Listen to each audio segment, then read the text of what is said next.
في نهاية ال80 بداية ال90 أي بنية كانت شاطرة كانوا يقولونها مطرية، كانت مطرياتهم كانوا من زمان. أيوه نعت بهذا الشيء. فبالتالي في المدرسة بالمدرسة كنت الحمد لله من توفيق من الله من المجتهدات. أسبوعين قبل الفاينل إكزام لما أبوي توفى وايد أثر علي لدرجة إني أنا ما كنت بقدم امتحان الفاينل، ولكن وقت الامتحان ما كان وقت الدراسة، كان وقت المراجعة، وقت الواحد يمتحن ذاكرته إذا كانت قوية. والحمد لله تخرجت من كلية الطب كنت الأولى على دفعتي مع وجود كثير من المصريين. من بعد أبوي وأبي الله أكرمني بزوجي كرم. زوجي هو رقم 27 من الخطاطيب، يعني خطبوني 1 2 3 هو رقم 27. مو بعشراني أنا يعني عندي شروط كثيرة، شرطي الوحيد كان رجل وبين الذكر، والله أكرمني بالرجل من الذكور اللي خطبوني سابقا. وفي مرة في الشارقة في جامعة الشارقة 2 من هالذكور كانوا من الحضور وتعمدت أقولها.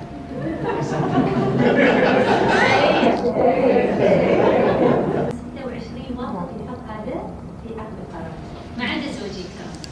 والأجمل من ذلك هذا الرجل اللي الله أكرمني فيه هو غريب ما يقرب لنا.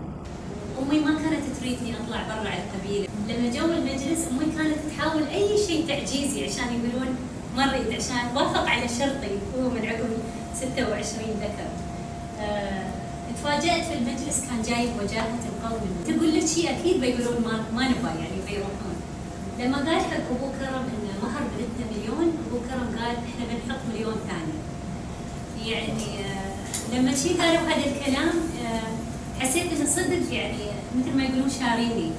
أمي فديتها الحمد لله رب العالمين يوم شافوا إن كيف تقدير أسرتنا للمرأة عندنا في الأسرة، وكيف إن البنت في أسرتي مع أمي وإخواني مقدرة، قدرني أكثر في بيتي. فبالتالي الحمد لله الله أكرمني برجال في حياتي لهم فضل كبير. اليوم شوف العلم إحنا عندنا هذه الDNA الكروموسوم، قلنا عبارة عن خيطين من الDNA دورها في تكوين جسم الإنسان. اكتشف شيء جديد اسمه علم فوق الجينات. شو هذا اللي اكتشفناه؟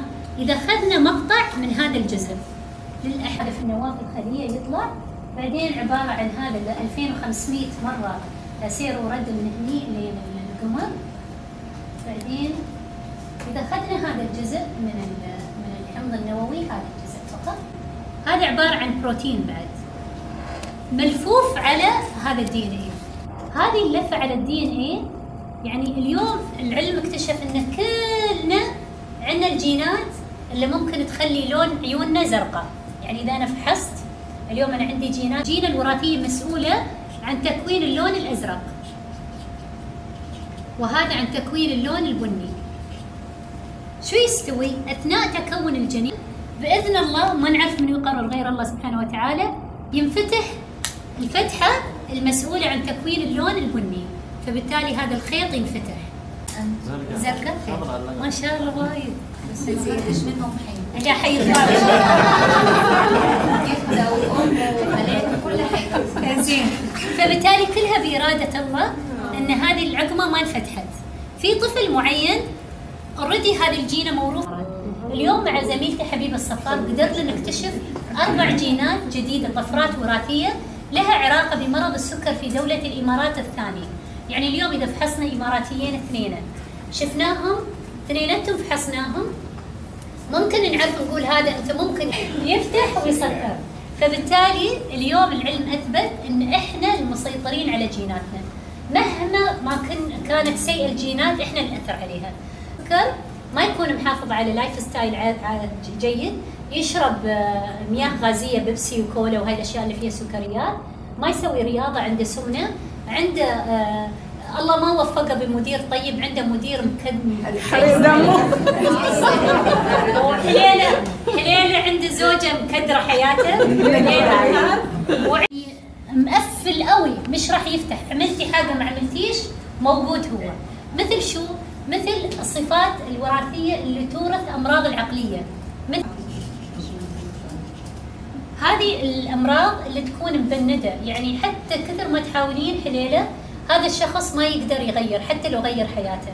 ولكن الاجمل من ذلك في علم الجينات ان اليوم انا في علم الجينات ان ان شاء الله في السنوات القريبه، يعني اليوم في مايو كلينيك واحنا نتكلم لما يبون الطبيب يوصف دواء السكر ولا دواء الضغط العروق، الوصول العرقيه في امريكا، عرفوا ان الوصول العرقيه السوداء اللي لها اسود تشتغل الضغط ينزل بطريقه افضل وما يكون تاثير على الكليه مع الكليه او على الكبد. هذا الجميل في علم الجينات. الاجمل من ذلك انا عندي نيك نيم، شو نقول النيك نيم بالعربي؟ اسم الدلع. دلع مريم ولا مريم؟ ما شيء بس حلو. بس ده من الحب. انا برضه جوزي بيقول لي افتتان، يعني كل الناس بتسميني حاجات ثانيه لازم الاسم. فبالتالي على عدم ولاده الطفل في الثلاسيميا كل حد تحداني، حتى وزير الصحه الله يذكره بالخير قال لي بنتي روحي كملي تخصص تدرسي، خلي هذا حق المسؤولين حق قلت ان شاء الله. رديت البيت، امي حبيبتي امي قلبي فديتها.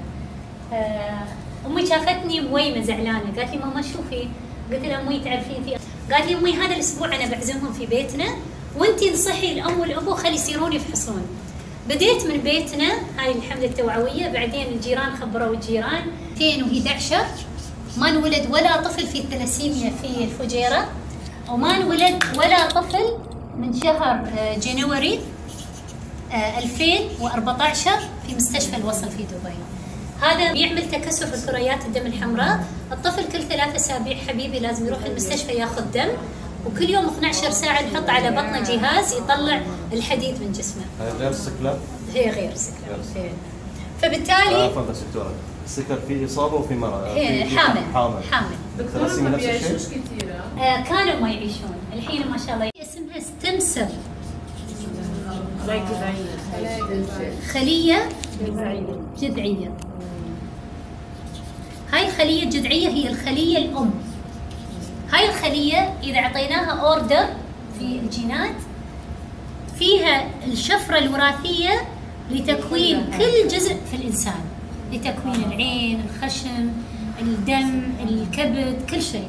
فبالتالي اذا احتفظتي فيها، اليوم العلم قدر ان يخلي هاي الخلايا الجذعيه يأمرها تتشكل تستوي خلايا جلد للناس اللي عندهم حروق، تأمرها تستوي خلايا اذن للناس اللي يحتاجون ريبليسمنت، اورجن ريبليسمنت. فبالتالي ليش مهم ان انا احتفظ بالمشيمه لعيالي؟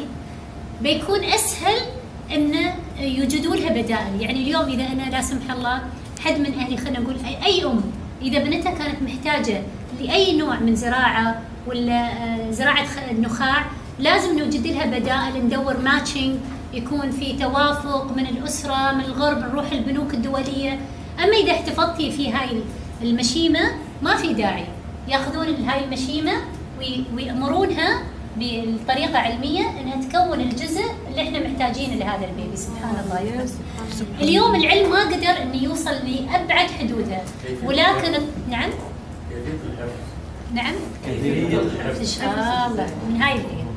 زين، حرمتك عندك عيال كبار ما شاء الله. في بنيه بتعرس، اخت بتعرس، بتخاف على وشك ان شاء الله. متى انتوا عندكم شو تعطون الحرم بنيه يوم تعرس؟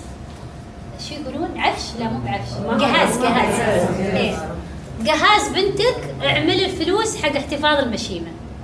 هذه هديه جهاز بنتك. يعني ياخذوا المشيمه ايوه ويشيلوها ببنك. أيوة. اول حمل؟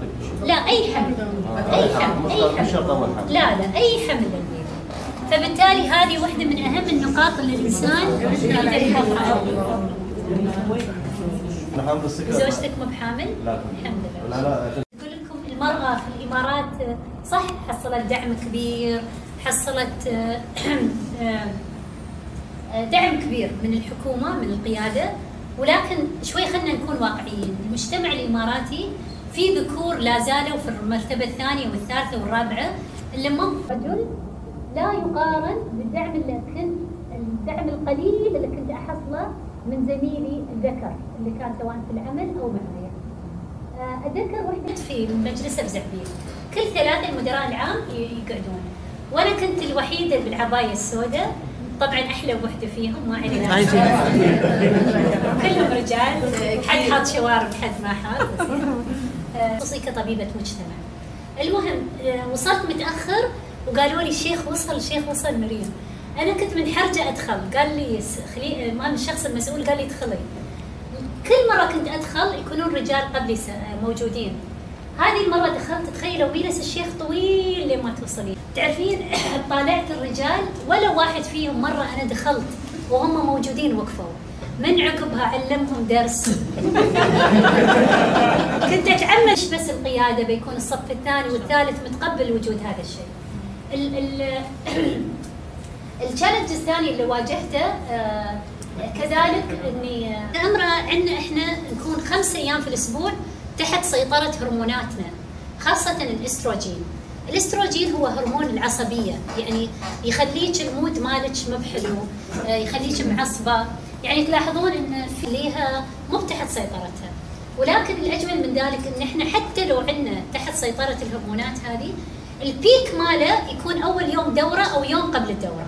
بس في هذا لاحظت، يعني انا اليوم اتكلم عن خبرة، هذا ما عندي في الموبايل حاطة عندي ابلكيشن يخبرني 3 ايام قبل هذا اليوم اللي الاستروجين بيع له متى بيكون، اضمن اني ما اخذ اي قرار مصيري، ما تحملني حبيبي.